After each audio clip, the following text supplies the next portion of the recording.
I'm Reggie Medina with the Contemporary Art Museum Teen Council. I'm Anjali Martinez. And I'm Sarah Shen. And I'm Olivia Erlanger. Starting off, being that we're the Teen Council, what were you like as a teen?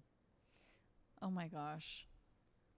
Oh, I think being a teenager was really hard actually for me. I didn't have the easiest time socially in high school.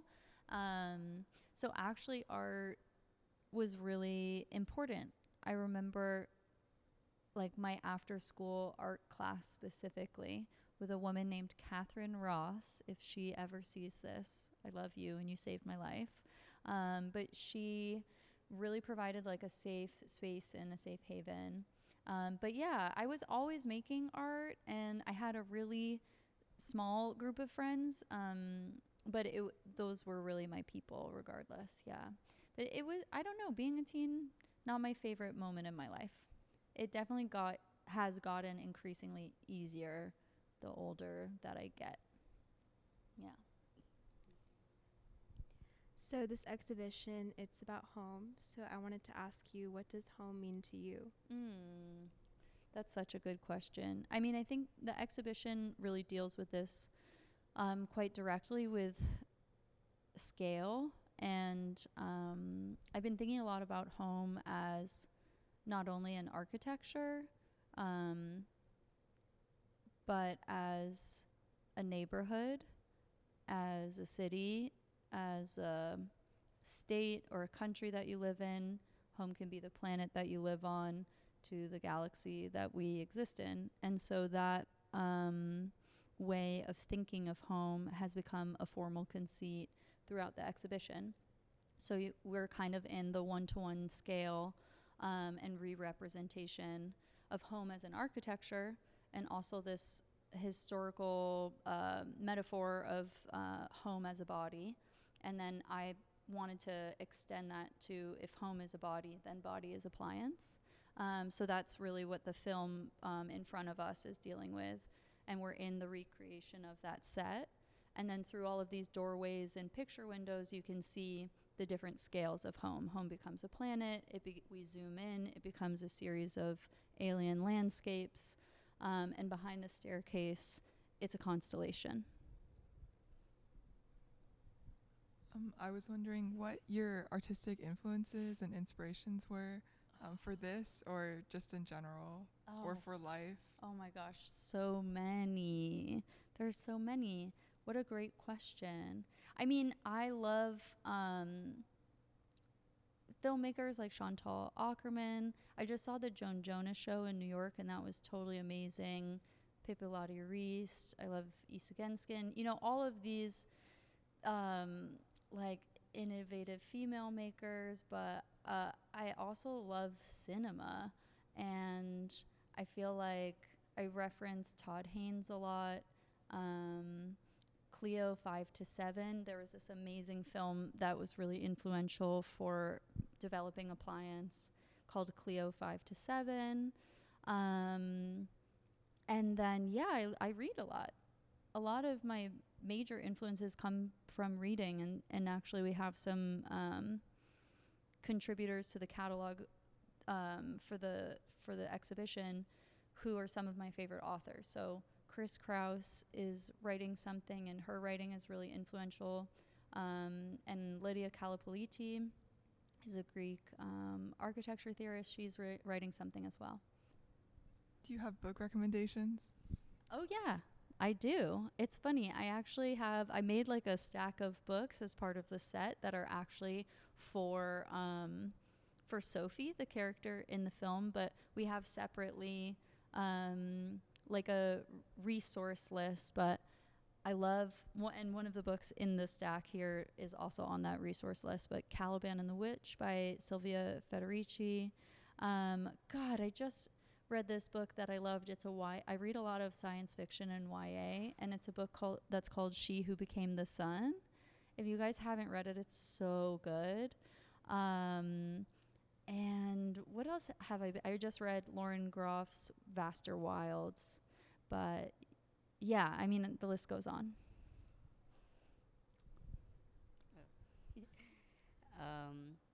how does it feel having a whole space to yourself? Oof. Is it like nerve wracking at all? It feels good. Yeah. Yeah.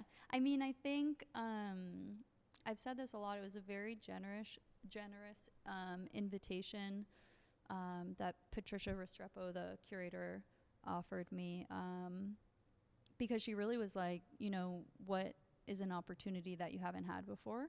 And I've had institutional projects, but they've been a lot of group shows, and this is my first solo show in the United States. And my response was like, I would love to show all of these different kind of worlds in which I work, but also the worlds in which I think, and that I produce, you know, bodies of research, sculpture, film, I write.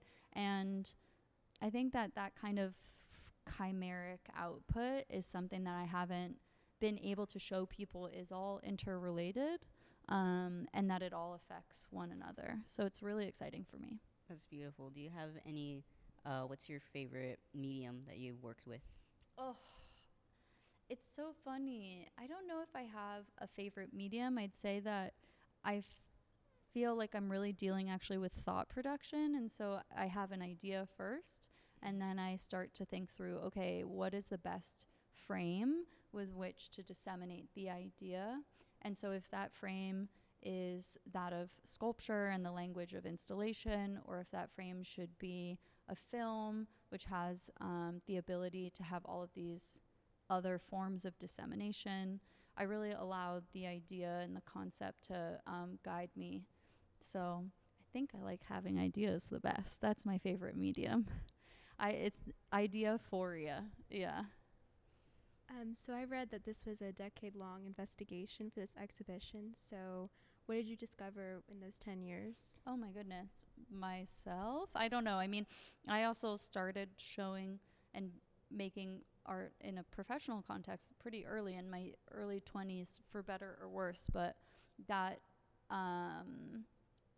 that beginning has always been around these same themes of really investigating suburbia, its legacy, its attendant infrastructure, the architecture, the inhabitants, mythologies.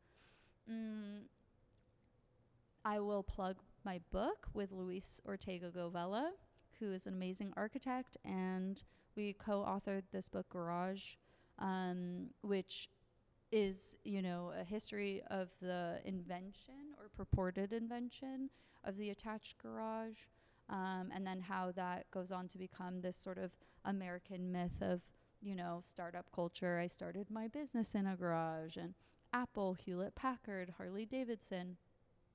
So that was a big research project that really set a paradigm of working methodology, looking to research to inform creative output, basically. And so Appliance was my next project, where I started researching different domestic technologies, their non-normative contributors, and then again, like the sort of myth around each, you know, the oven and Sylvia Plath, and like all of these visual references that come up from it, which subsequently has become the film.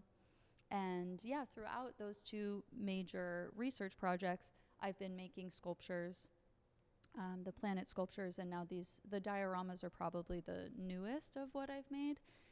I've worked with miniature in the past, but it's always been like dollhouse kits, altering those for sculptures, or taking miniatures that go in dollhouses and using those as a sculptural medium. So the dioramas I'm really excited about, because they're sort of my first foray into this new language. So you mentioned technology. So how do you think technology shapes the space we live in every day? Ooh, wow. I guess I think it's pervasive. I think it shapes our brain. I think it shapes the speed at which we are distracted, and the amazing plethora of information that exists in the world at any one time. And I think that we are living in a sea change moment navigating all of these relics of past technological advancements. The car, for example, the highways and roadways. I mean, the bayous are a great example. Like, who decided to put concrete all over them? Whoever made that decision, we're now paying the price, or at least, from what I've heard, of decisions from the past. And then subsequently also dealing with like really radical new technological innovations. So I don't know, being alive is a wild ride. Kind of bouncing off of that, why do you like science fiction? Like, why does it call to you? These are such fun questions. Why do I like science fiction?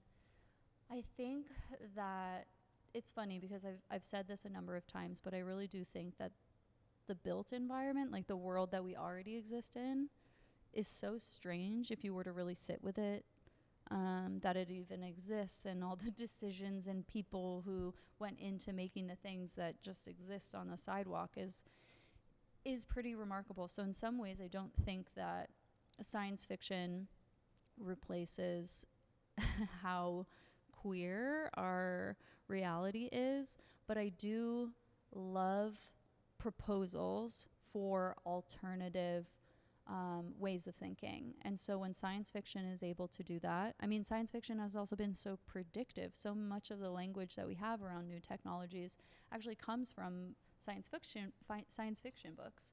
Yeah, so that's my thought on that. And I saw that you write online and you have your book. How does your writing kind of inform your art, or vice versa? Yeah, I mean, I think, so I studied actually English and sculpture, and I think that it's the beginning for me. I mean, it always starts with writing and drawing. Drawing is not, I wasn't like making big sculptures as a kid. I was just drawing in my bedroom and in a journaling class and getting told off for not paying attention because I was so into my drawings. But yeah, so I think that those two things really are always like the preliminary steps, is processing my feelings, my reality, my ideas through writing and research, and then I move into drawings. And you mentioned that you were in LA before, and I think I saw that you were in New York City too. Which city do you like the best? Oh my Does God, an you're urban gonna get me setting call to you? roasted.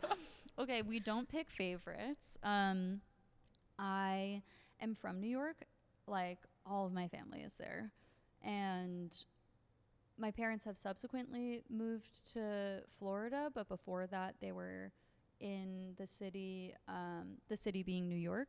So, COVID happened and I was really far away. I was living in Los Angeles. The older you get, the more important your family becomes. It's strange. I never really understood that, but sorry, guys.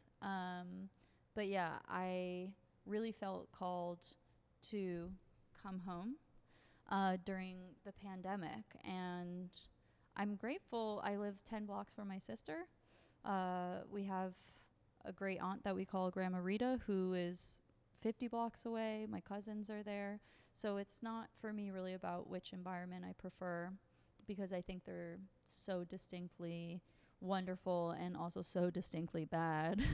But yeah, for me it was really about spending some time with my family.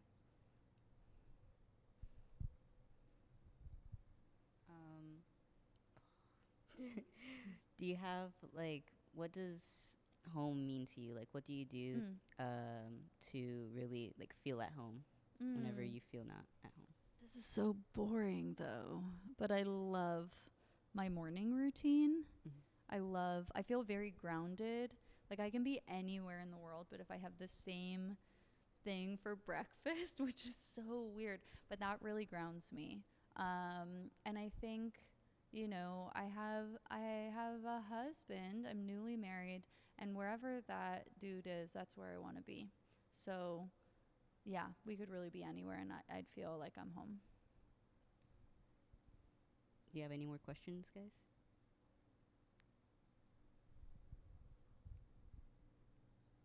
Why were you called to make this exhibit? And then what do you think about like Houston as a city? I was called to make this exhibit. I think, again, so many bodies of work had been in progress, waiting for a moment to really, again, share space.